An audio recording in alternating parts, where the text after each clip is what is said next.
বিড়ি শ্রমিকদের সরকার নির্ধারিত হাজার প্রতি 268 টাকা মজুরি প্রদান সহ 7 দফা দাবিতে বিড়ি শ্রমিকদের বিভিন্ন দাবি আদায়ে বিড়ি মালিক সংগঠন মার্চেন্ট অ্যাসোসিয়েশনে অফিসিয়ালি ডেপুটেশন দিল মুর্শিদাবাদ জেলা বিড়ি শ্রমিক ইউনিয়ন আইএনটিইউসি। শনিবার রাজ্য আইএনটিইউসি নেতা কামরুজ্জামানের নির্দেশে মুর্শিদাবাদের সুতির অরঙ্গাবাদ বিড়ি মার্চেন্ট অ্যাসোসিয়েশনে বিড়ি শ্রমিকদের সরকার নির্ধারিত হাজার প্রতি মজুরি বৃদ্ধি সহ 7 দফা দাবিতে চার্টার অফ ডিমান্ড তুলে দেন মুর্শিদাবাদ জেলা বিড়ি শ্রমিক ইউনিয়নের সাধারণ সম্পাদক প্রাক্তন জেলা পরিষদের খাদ্য কর্মাধ্যক্ষ মইদুল ইসলাম। বিড়ি শ্রমিক সংগঠনের তরফে এদিন বিড়ি মার্চেন্ট অ্যাসোসিয়েশনের ডেপুটেশন প্রদান করে পরিষ্কার ভাষায় জানিয়ে দেওয়া হয়, সরকার নির্ধারিত হাজার প্রতি বিড়ি মজুরি বৃদ্ধি করা না হলে, বিড়ি শ্রমিক সংগঠনের দাবি মানা না হলে আগামী দিনে বৃহত্তর আন্দোলনের হুঁশিয়ারি দেন।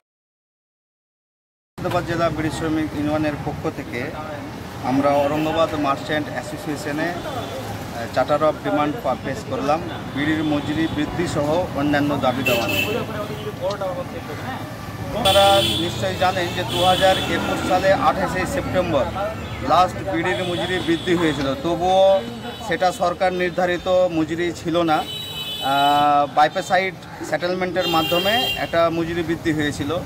সেখানে পরিষ্কার ভাষায় আমাদের যেটা ইন্টারিম এগ্রিমেন্ট হয়েছিল বলা ছিল যে শ্রমিকদের কথা ভেবে খুব শীঘ্রই বিড়ির মজুরি নিয়ে বসতে হবে এবং বিড়ির মজুরি বৃদ্ধির কথা ভাবতে হবে। কিন্তু প্রায় 3 বছর অতিক্রম হতে চলছে। আমরা বিভিন্ন সময় রাস্তায় নেমে আন্দোলন করেছি, মিটিং মিছিল করেছি। আমাদের ইউনিয়নের পক্ষ থেকে charter of demand DLC, ALC, BDO, minister পর্যন্ত আমরা দিয়েছি, কিন্তু কোনো ফল পাইনি। তাই আজকে আমরা আবারও অফিসিয়ালি চার্টার অফ ডিমান্ড পেশ করলাম। সেখানে পরিষ্কারভাবে আমরা জানিয়ে দিয়েছি যে খুব শীঘ্রই যদি বিড়ির মজুরি বৃদ্ধি সহ অন্যান্য দাবি দাওয়া নিয়ে শ্রমিকদের স্বার্থে বসা না হয়, তাহলে আমরা কিন্তু জঙ্গিপুর সাব ডিভিশন, যেহেতু বিড়ি অধ্যুষিত এলাকা, এখানকার মানুষ বেশিরভাগই মহিলারা বিড়ির সঙ্গে যুক্ত এবং বিড়ির বেড়েই তারা সংসার জীবিকা নির্বাহন করে। তাই আজকার দিনে যেভাবে জিনিসপত্রের দাম বাড়ছে, যেভাবে নিত্য প্রয়োজনীয় জিনিস কেনার ক্ষমতার বাইরে চলে যাচ্ছে বিড়ি শ্রমিকরা, সেই কথা ভেবে যদি বিড়ির মজুরি বৃদ্ধির জন্য বসা না হয়, তাহলে আমরা কিন্তু আবারও রাস্তায় নামব এবং সেই আন্দোলনটা কিন্তু বৃহত্তর থেকে বৃহত্তর হবে।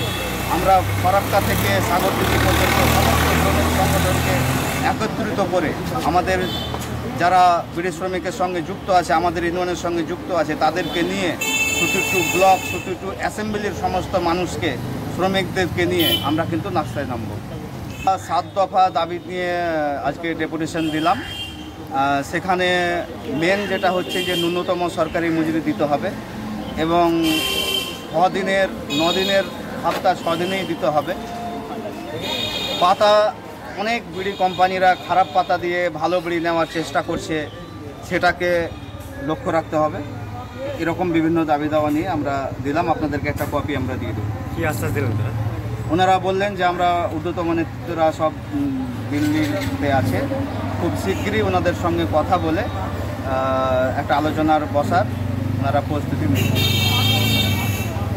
ভোট আসে, রাজনৈতিকভাবে বিড়ি শ্রমিকরা বঞ্চিত, কারণ সমস্ত যারা